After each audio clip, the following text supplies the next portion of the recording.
সুপ্রিয় শিক্ষার্থীবৃন্দ, শিক্ষাপতি চ্যানেলে তোমাদেরকে স্বাগত জানাই। প্রথমেই আমি একটু তোমাদের কাছে মার্জনা চেয়ে নিচ্ছি যে আমার ঠান্ডা লাগার কারণে গলাটা একটু বসে গেছে, একটু কথা বলতে কষ্ট হচ্ছে। তবুও তোমাদের জন্য, তোমাদের মাধ্যমিক পরীক্ষা একেবারে ঘাড়ের ওপর, তাই আমি একেবারে বসে থাকতে পারলাম না।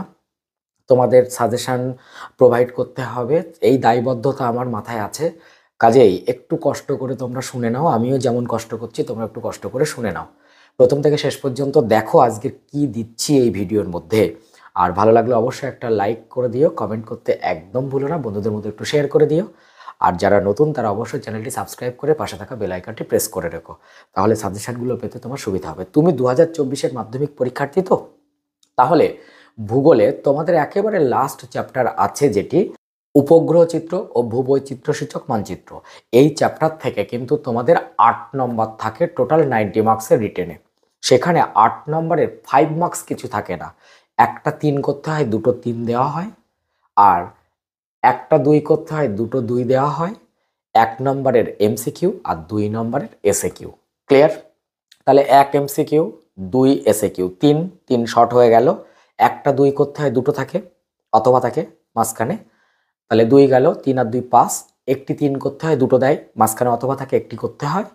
তাহলে এই 8 নম্বর হচ্ছে তোমার এই চ্যাপ্টারের। আমি আজকে বলবো এই চ্যাপ্টার থেকে তুমি কোন প্রশ্নগুলো করবে শুধুমাত্র 3-এর জন্য। একদম হাতে গোনা 4 থেকে 5টি প্রশ্ন বলবো, এইগুলো করে গেলে তুমি কিন্তু এখান থেকে কমনটা পেয়ে যাবে। কাজেই ভিডিওটা তোমার প্রথম থেকে শেষ পর্যন্ত দেখা দরকার এবং খাতায় টুকে নেওয়া দরকার কোন প্রশ্নগুলো আমি বলছি। ঠিক আছে? তাহলে কথা না বাড়িয়ে আমি কি বলতে চাইলাম একটু বুঝে নাও। 3-এর প্রশ্নে একটি করতে হয়, 2-এর প্রশ্নে একটি করতে হয়, এমসিকিউ একটি করতে হয়, আর এসএকিউ দুটো করতে হয়। সেখান থেকে আমি শুধু 3-এর প্রশ্ন দিচ্ছি এখানে। এর পরের ভিডিওতে আমি 2 এবং শর্টগুলো একসঙ্গে দেব। ঠিক আছে? তো 3-এর জন্য আমি প্রথমে তোমাকে জানাবো যে গত সালে অর্থাৎ 2023-এর যে সমস্ত পরীক্ষার্থী ছিলে তাদের কি প্রশ্ন এসেছিল। এবার 24-এ যারা পরীক্ষা দেবে তোমরা, তাহলে 23-এর দাদা দিদিরা কি প্রশ্নের অ্যান্সার করেছিল একটু জানা প্রয়োজন। জেনে নাও 23-এ কোন প্রশ্ন দুটো দেওয়া হয়েছিল।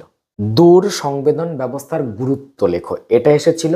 এর অথবা ভূবৈচিত্র্যসূচক মানচিত্রের 3টি ব্যবহার উল্লেখ করো। এই দুটি থেকে একটি প্রশ্নের আনসার করতে হয়েছিল 23 সালে। তোমাদের 24-এ আমি হাতে গোনা 4-5টি প্রশ্ন বলবো। ঠিক আছে? 24 সালের তোমাদের জন্য আমি 1 নম্বরে রাখছি উপগ্রহ চিত্রের ব্যবহার লেখো। খুব আসবে, উপগ্রহ চিত্রের ব্যবহার লেখো। ক্লিয়ার? 2 নম্বরে রাখছি ভূবৈচিত্র্যসূচক মানচিত্র এবং উপগ্রহ পার্থক্য লেখো। ভূবৈচিত্র্যসূচক মানচিত্র ও উপগ্রহের পার্থক্য লেখো। উপগ্রহ মানে উপগ্রহ চিত্রের পার্থক্য লেখো। ক্লিয়ার? 3-এ রাখছি দূর সংবেদন ব্যবস্থার সুবিধা ও অসুবিধা উল্লেখ করো। 4-এ রাখছি জিও স্টেশনারি ও সান সিনক্রোনাস এর পার্থক্য লেখো, অর্থাৎ ভূ সমলয় ও সূর্য সমলয় পার্থক্য লেখো। ওকে?